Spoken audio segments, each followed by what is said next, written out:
And welcome to the latest edition of Ibrox Uncovered, the ultimate Rangers podcast with Alec Ray, Mark Hateley and me, Lindsay Heron.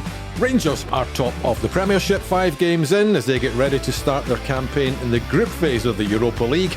Lyon, Sparta Prague and Brøndby lie in wait, but there have been some issues. Are they playing well enough? And, well, is the centre-back situation sorted out? Sounds like it might just be, guys. Yeah, I'd like to think so. We've got Connor.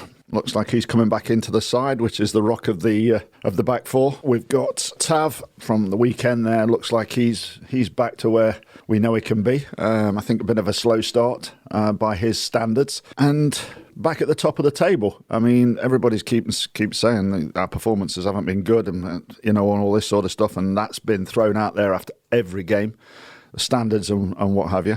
But we are top of the table. That has to be good. I think the quality that we showed last season and the season before, I think that will become more regular now, and I think that will be us now. Just hopefully, just at the right time. Obviously, with the European situation now kicking off, we've timed it.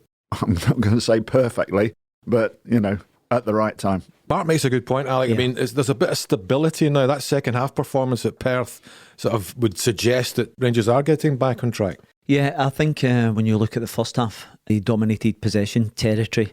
I think the final third was lacking that little bit of creativity and they were just looking for a little bit of penetration. It's interesting because Mark mentions one or two players there. I think across the board, I think there's more to come for this team. I look at the middle to front, which excites me at times. However, it's been sporadic, and when you look at the penetration from Ryan Kent busting into the box, they need more of that, because what that does is it asks questions of the back lines. I think one's still trying to find his form from last season. I mean, we all talk about standards and raising the bar, but once you've put that bar up there, that's what you've got to be trying to get and achieve. And I think he's still quite a ways up from that. Yeah, but as I said, Lindsay, the one thing I like about this boy, he's constantly trying to get on the ball. He's trying to make things happen. Sometimes it doesn't happen, but and I think that shows character. He set up that penalty because he bought the penalty, fainted to shoot. Listen, I'm saying this loosely because it's an assist, because he passes the square ball to Tavernier and then he wraps it in the top corner. But under the rules, it's still an assist. Tavernier's got the most assists in the league this year so far as well, and then he's pitched up with a goal. It means that they would take the 3 points. Overall, I think Mark hits a really good point. I don't think they have hit the heights, but when they actually sit back, I think it's an important period now, because we talk about blocks. They obviously got over the international break there, the first game back, then they're at the summit of the table, which I think under the circumstances has been good. I think it's been a very disruptive spell for Rangers when you look at players coming in, coming out. People have COVID. We've been hit quite bad with this through the course, whether it's isolation, whether it's COVID issues. We've had some issues with injuries. Kent was carrying a hamstring. Morella's come back slightly late. Roof had off the field issues plus suspension with Kamara. So I think this is all still to come together now. When we look at the next block that Steven Gerrard talks about on a regular basis, we have 6 games, Mark, out of the next 8 at Ibrox. We look at the form from last year. What we're sitting on currently is at 21 games undefeated in the league. So this is a good spell that Rangers go into, and it all starts tomorrow night with the European tie. The big one. Absolutely. It's great news Goldson has become available, Mark, because that would have been an issue. I mean, obviously Helander, we don't know how serious that injury is, but it looks like quite a bad one, and he's going to be a big loss. I think, the injury he had, I don't know if you saw it, guys. I think I did see it, yeah. For the goal. I think he does it then, doesn't realise he's done it then, and he just played on and played on and played on and played on. And all of a sudden, something's obviously clicked in it. Stephen, I think, looked pretty worried, I think, after, and Stephen doesn't show that sort of emotion, but I think he's worried for that player. So I can imagine he's going to be a while. So it's going to be another again, who's going to be slipping inside an opportunity for somebody else. And that will be Balogun beside Goldson, presumably. Listen, this is an interesting thing. We often talk about the importance of bringing players in January, Mark. We've seen it with Scott Wright, we've seen it with Hadji, we've seen it with, who was the other one? There was, did we not bring in Kamara as well from Dundee? So I think that was a good bonus. And I actually think, I'm interested to see what Simpson plays in this. I think the jury's still out because of the lack of game time. Yeah. There's been games he's come in and I thought he coasts through games, and then other times I think, he takes a risk. So I'm interested to see where he actually goes. There's an error. Yeah, but then, Mark, I think when you're playing more, particularly in defence, and you're a unit, you become more switched on. You become sharp. You become more focused rather than sitting in your arse week after week. You know what I mean, Lindsay? I know it's a technical term. So what I'm saying is, potentially if he could get a run, because I like Balogun. I like the fact he's aggressive. It reminds me of Marvin in a lot of ways. Big Marvin Andrews, he just goes, attacks the ball. He's aggressive. Yeah. Plus he can recover with his pace, and he's a threat at set play. So Tavernier back up to speed. I would imagine McGregor would come back into the mix. I would imagine that as well. Yeah. And then potentially, Number one goalie. the one thing I would like to see, Lindsay, and we spoke about it before we come on air today, was where is Barisic? This is a key thing for me, because he is still our number one left back, in my opinion. Yeah. Would you reckon, Mark? Yeah, well, with 100%. I can't understand the situation around the transfer that was allegedly going to Roma.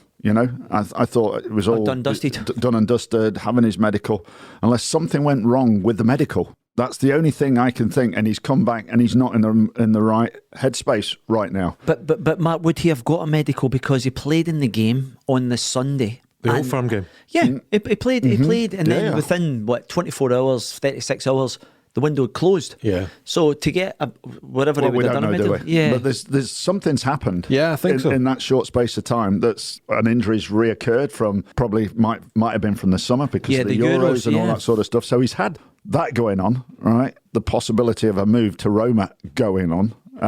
So I think we're just guessing away. But he is the number one. He is the number one left back without a shadow of a doubt. The performances he put on and the assists for last season and the season before that, sensational. Shirley comes into the side, right? He has one good game. I remember at the moment he walked in the team. Doom. He had a banging game, right? He was, I think, man of the match or something. Yeah. And everybody goes, "Whoa, he's in." And rightly so. He kept his space for the next. But on the level of Barisic and the period that Barisic has been on Blob, he has to come back into the team for me. So obviously tomorrow night, Mark, in terms of kicking off this group stage, I think it's an absolute peller. I watched Lyon on Sunday night. A very, very good team. Some technically really gifted, a couple of Brazilians in there. I'm going to say they've seen have come into form the same time as Rangers have come into form, because they had a sticky start to the season. Mark, if you look at it, they've got back-to-back wins. However, prior to that, it's nowhere near. If you look at Rangers, what have they got? Six wins in a draw, 6 wins in a draw, or something out of these lists. Key players leaving in the summer. So you're looking at that and trying to replace those key players. I mean, world-class players. Didn't seem to be an easy thing for them to do. But with Shaqiri's out and Dembele's out, I think for tomorrow night, that's a Brucey bonus. That's a bonus. They're two decent players, and we know what Dembele's record's like against Rangers through the past. Yeah, but Jenkins Bottles went. No fancy come back to Ibrox. I feel Ibrox seems a wee bit vocal on social media when it comes to the crunch. He's nowhere to be seen. Well, I don't know. I don't know about that, but I'm sure that the you said that prior to come on the show. His bottle's gone. Maybe. But I would imagine that, two quality players like that they will be difficult to replace. So we're in a good place right now, Rangers. If we would have gone back 2 weeks, I would have thought, I think it'll be a tight one, but I think the home advantage and what have you, and what Alex is saying about we've got these 6 games coming up. Yeah, it's something to look forward to, I would say. Sorry, Lindsay, and build on. Listen, Shaqiri was brilliant the other night. He's some of his balls were threaded. The one for the second one onto Denier's head was tremendous. He'll be super keen to prove himself again because he was in the shadows for a long time at Liverpool. They've got a boy called Lucas Paqueta, the Brazilian boy. What a talent he looks, Mark. He comes off the right hand side as well, where Shaqiri played. And what a lovely left foot he's got on him. Scored a late goal as well at the weekend. Terrific talent. Listen, dangerous side. Yeah, they'll be a dangerous side. It's a. I'm not going to say super competitive. You got PSG that just seem to be walking away with the league and with all the money spent, but they are a decent outfit, and they have been a decent outfit for many years. Do you think we've got them at the right time then, Mark? When you look at obviously Dembele's the number one striker there. He's a captain now as well. Peter Bosch is made him captain. I think it's a good time for us. I don't know if it's a good time for Lyon, but I think the timing is right for us. I think we've got forms coming back. We played well at the weekend there, and you've got Conor Goldson coming back into the side. So there's your confidence straight away. Yeah. I've got a question for you. There was 3 players allowed into the UK effectively, or into the country for this game, Mark. Yeah. I find it astonishing that 3 players. Yeah. Well, they've come from Brazil. Yeah. So that's Paqueta. A red zone. Paqueta and Guimaraes coming from Brazil. Yeah. And you've got Auer coming from Zimbabwe. Sure. All red areas. And they're red countries, zones. Red zones, yeah. So when Alfredo Morelos came back for pre-season training, yes, he had to sit in the hotel down at the airport for 10 days. So I don't understand the difference there. But that's because he's a Rangers player. It's as simple as that, is it not? Yeah. This is where it becomes confusing, Lindsay, because you're looking at players coming from that part of the world. Mm-hmm. You're getting this kind of fast track, just come in. There's elite sportsmen, but then Morelos comes back to be an elite sportsman, having left a similar bubble. Testing would be rigorous. Yeah, but is that not UEFA? Absolutely, the power of UEFA pushing it and forcing it. That's what it will be. Yeah, but surely the rules are the rules. Yes, they are the rules. But if somebody's leaning on you as heavy as UEFA, then them rules can be and often are. I mean, remember Galatasaray came to play St Johnstone, yes, for example. And Turkey's a red list country. There was some talk at that point that they might have to play that at a neutral venue. Right. But eventually UEFA said, look, come on. So they've been enforcing these rules on governments or asking for leniency for football to keep football going. So you can see it, but you just hope it would be reciprocated the other way if Rangers have an issue in the future. You know what I mean? Yeah, of course, yeah. We'll keep our eye on that one, Biggie. Don't hold your breath. Make sure there's no skullduggery. Another amazing milestone, guys, for Steven Gerrard. This is his 50th European tie, European match. Incredible numbers. Barely just over 3 seasons. He's already won more European games than Walter Smith and Dick Advocaat. Okay, there are more matches now than there were in Walter's day, particularly, but it still is an incredible record, Mark. And it was Champions League, don't forget. It was Champions League with Walter, This is Europa League. Yes. And it was mostly Champions League with Dick Advocaat as well. Listen, I think he's going to lead on to the McCoy situation where McCoy, was it 21, 22 goals he had as a record, and then Alfie's just surpassed it. Yeah. As Super says, but I never played in that tournament. He's quite right. Yeah. So no, listen, they make a good point, but listen, all Steven Gerrard can do is compete at the level in which he finds himself at, and the record's 100%, decent. Yeah. Instead of being measured against everybody else, you're measured on your own merits and where you've taken the club in such a short space of time. It's a remarkable achievement.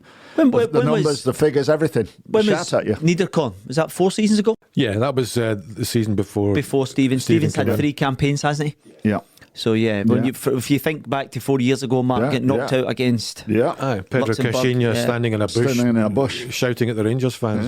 I just think the progress, and it was much needed. Pardon the pun. If you think about it, the last 3 years with the coefficient, kind of last 16, where we are now, potentially getting 2 places in Europe. I think but a lot of it has been down to Rangers' good European form. Absolutely, 100%. And listen, we've been crying out for it for a long, long time. I mean, any sort of form, any sort of level, and as I say, you can't speak highly enough of what Steven and his team have done on and off the field. I think everything has gone from zero to hero very, very quickly, quicker than I ever thought they could do it. Big wins too, guys. I mean, Feyenoord, Galatasaray, Standard Liège, Braga, and then obviously that remarkable 9-5 game against Antwerp last season as well. Yeah, it's all good. It's all good. We're getting there, and we're starting to see the form that we're used to seeing, and that's what gets you where you need to get to quickly. I mean, the levels that we need to get to very quickly. No,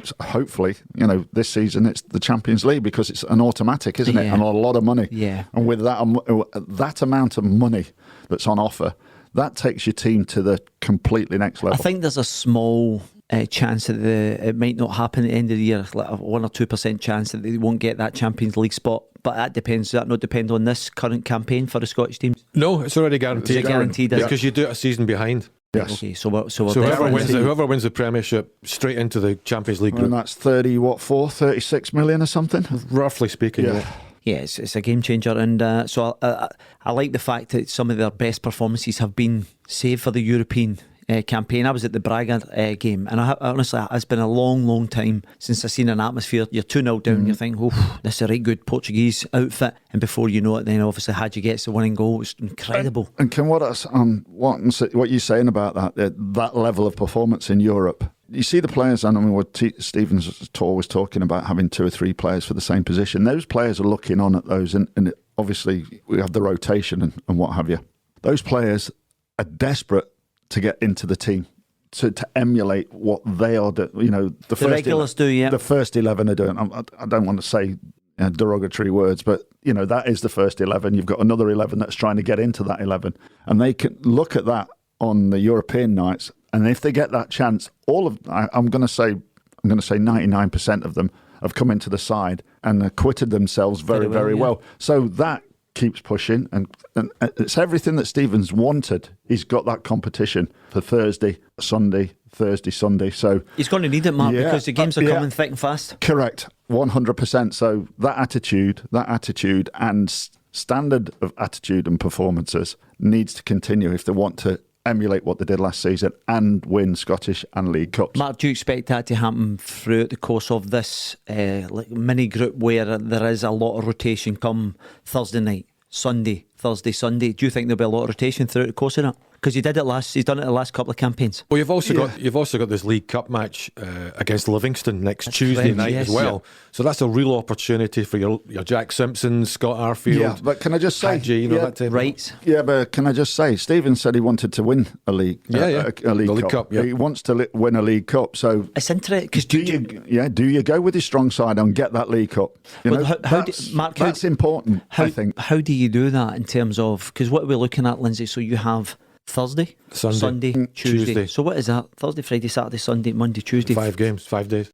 Is that 5? Was it? Was that 6? Yeah. 6 days. How do I get my fingers back out again? How many fingers have I got? 3 games in 6 days. 3 games. So to ask the same players, Matt, but I think when you look at the last, did we not play a League Cup game and it was a right strong team? It was just on the back of the Malmo carry on, wasn't it? So I think we played a really strong team and Steven came out and went, we mean business now. Yeah, absolutely. I think that's the way to, at this stage of the season anyway. Play them. Yeah, play them. Play your strongest side, definitely. Will you be able to do that because of the 3 games in 6 days though? You're going to have to use other bodies, sure. You could maybe do the 60-minute thing and half an hour thing. 60-30. Yeah. Especially with the likes of, we did it at the weekend there with McGregor. Yeah. You know, probably try and have to do that now with Stephen Davis as well. I think the older generation, which we're not too many of right now. You got Scotty Arfield as well, but he has been having the rest, hasn't he? He's been bench play. He's not started many games this season, but I would definitely at this stage focusing on everything right in front of me and playing my best side. Absolutely. Just one quirky thing. I mean, this is the 50th anniversary, Alec, of the Cup Winners' Cup run. Yes. When Rangers went all the way to Barcelona to beat Moscow Dynamo. So it's quite a nice parallel for Steven Gerrard and his boys to think about, you know. That's a very good link, Lindsay. See, this is what happens when you're working with a professional. So big champ, you know what I mean? We're celebrating a 50-year anniversary within 150 years of the club. Yeah. So, you know, you have all that. It's interesting because my father has had one holiday in his entire life, ever been out the country. And he decided to go to Barcelona with his father and his brothers. They went on the bus, as you do. Took him about 8 weeks to get there. And my father was the only individual in the whole bus who didn't drink. And but he liked a wee bit of sun, even though he had the old Bobby Charlton, you know, the old... And there was about 5 of them. Gave my dad the old camera where you wind it on, right? And they all fell asleep at the pool. 5 cameras get blacked. Somebody still, they've got one wee picture, you know, one of the little picture of the whole experience. Yeah. Can you imagine the unlucky character that decides to get them kind of my dad or that sitting there around Maddie's for Brighton? Hello! Oh, dear God. So no, but that was his experience 50 years ago, Lindsay. Quite a lot of people, and we'll certainly touch on that in future episodes, that's for sure. We'll look forward to that. Guys, thanks for your time today, and we'll see you next time on Ibrox Uncovered.